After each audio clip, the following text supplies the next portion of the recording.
We're always busy wanting something, accept whatever's in front of us. This is a quote from Naval Ravikant, and that will be the quote that I'm going to explain or have my thoughts on for this video. And for that quote, what I have observed in my own life is that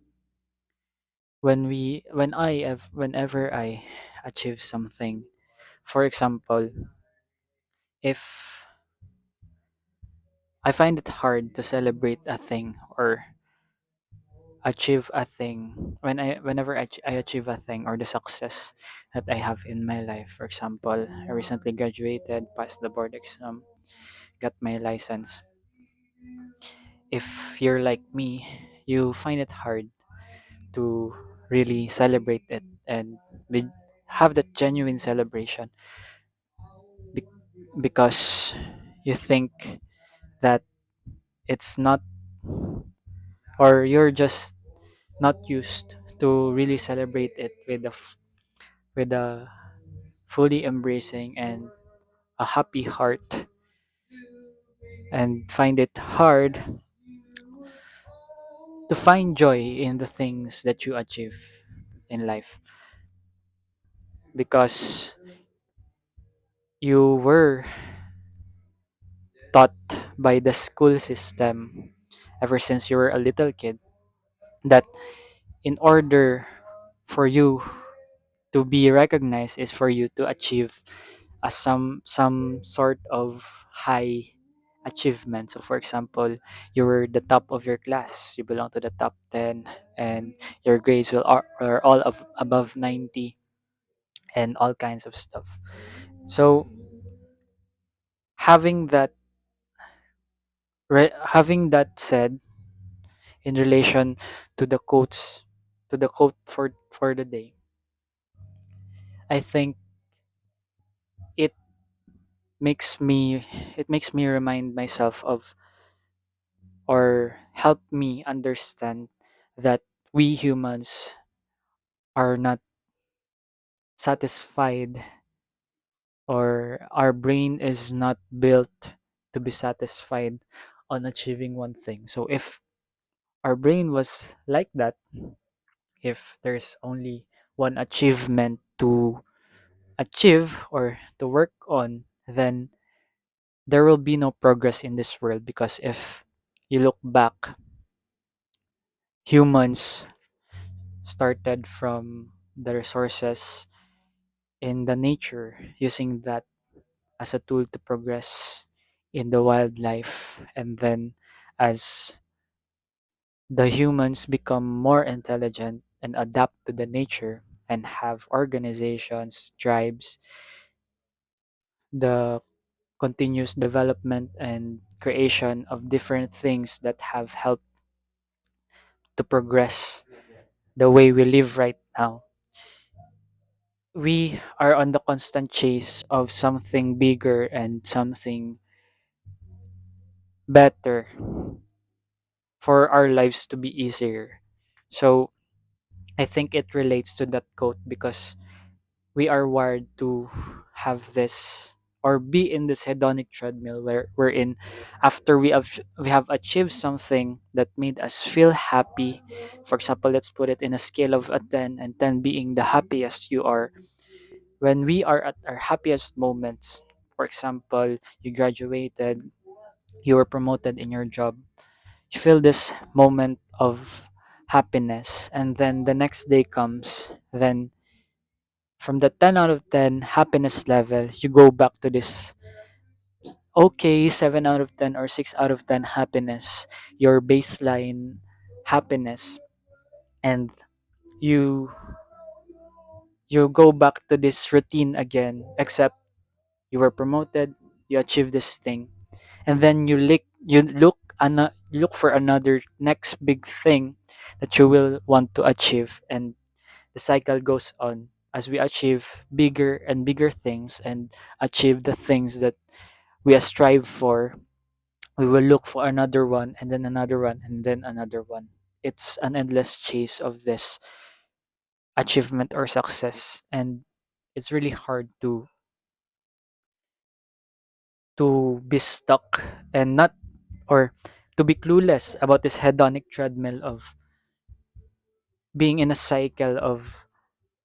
being happy, then going back to baseline, and you're being sad, and then you go back to baseline. If you understand that well, you're able to shift from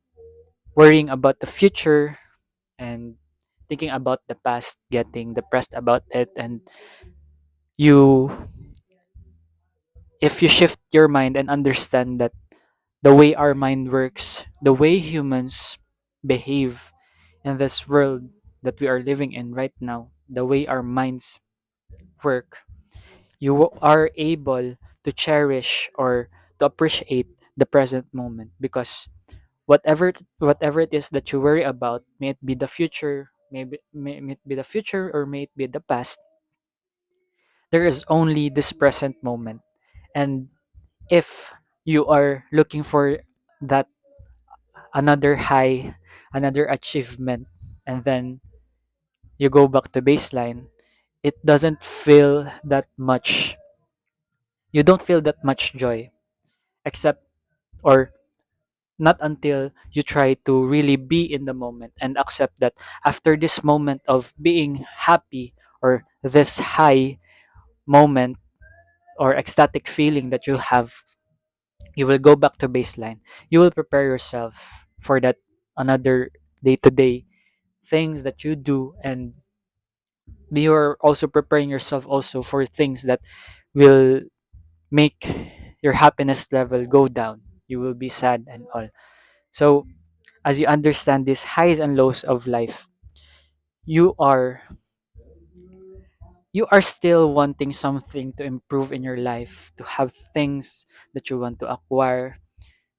to be a better person, to have a better use of your time, or improve your skills in a certain career that you've chosen. But at the same time, you understand the dynamic of those highs and lows. So you are not, you're aware that you're wanting something, or wanting something more, but at the same time, you you understand that wanting something more is not the point of this life. The point is that you need to live each moment in the present and be happy about it, and choose to be happy, to try to understand that this life is too short for us to really waste it thinking about the past mistakes that we did, and the future which will come, and you have no control over. So I think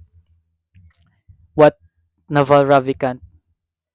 just want to say is that we need to be more present, and becoming more present helps you, or in order for you to become more present, you need to have a free mind, to free yourself from the thoughts that you have about the past and about the future. Instead, be focused on the moment that you are actually feeling, that you are trying to experience, and not worry about the negative emotions, the problems that will come. Worry about it when it has arrived already. So I think what you should remind yourself is that we all want to strive for better things, but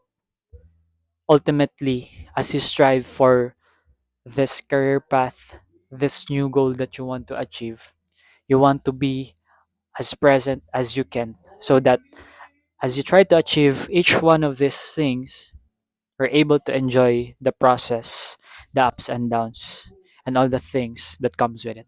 So I think that's all that I want to say,